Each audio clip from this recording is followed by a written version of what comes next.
Okay, hello everybody, it's Jeff Dick for production. Today we have a very old Dell computer that a coworker gave me. I'm going to disassemble it, see what I can replace with better material. This is going to be turned into a server computer to run Microsoft Server 2016. So first off, I gotta find a suitable hard drive. This hard drive here does use ribbons and MOAX for its power supply. It doesn't use SATA and eSATA connections for data transfer and power. So, as of course right here, that would explain these ribbons. Hopefully my professor at my college has a spare one of these that can transfer over Windows Microsoft Server 2016. Hopefully this thing is powerful enough to run it. So this actually has a passive heatsink that sits right on top of there, like so.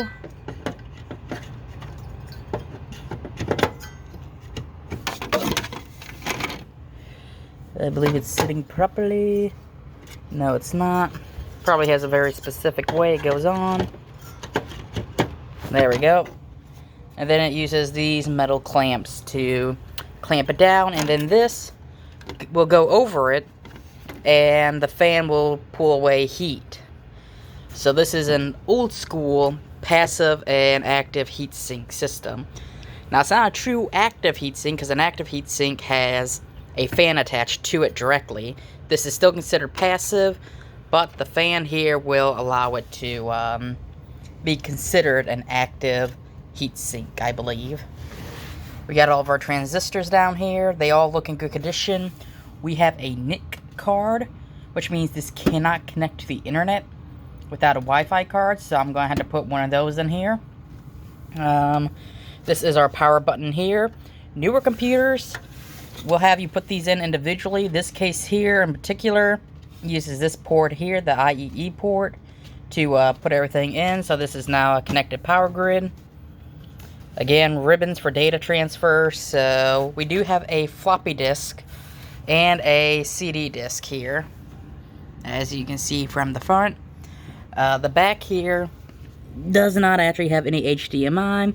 We do actually have a printer port, which is rare to see on any computers now. VGA, I believe that is analog. And then you got your PS2s for mouse and for keyboard, specifically labeled. Over here we got our standard mic, sound out, sound in, Ethernet jack here, USB 1.0 from what I could see, and then over here is the NIC card. So you actually have your phone line come in here, and then that comes out and that gives you your internet. Now this case locking mechanism to keep the cover in is actually a simple little push device. It doesn't actually use any screws of any kind to hold the plate in. This is the only thing that holds it in. And then of course the RAM is actually DDR RAM. I don't know how many gigabytes it is. So hopefully it will be sufficient enough to run this. This may only be able to run in 32-bit operating system. I don't know. I haven't fired it up yet. I'm just doing a routine investigation of all the components in here to see what I am working with. Overall, I think this will be a very interesting computer to turn into a, hopefully a fully working server computer. Hopefully I can maybe trade in the motherboard with my professor for one that has an eSATA connection, get rid of the floppy disk and the CD drive, replace those with modern ones, and get an actual active heatsink in here, possibly. So all in all, this is going to be a very interesting build. I could also take my motherboard from my other computer and put that in here as a replacement, because that has an internal Wi-Fi card. But as of right now, everything in here looks to be intact, which is absolutely amazing. Now my only concern is this computer came out before eSATA was invented, so none of these have an eSATA connector.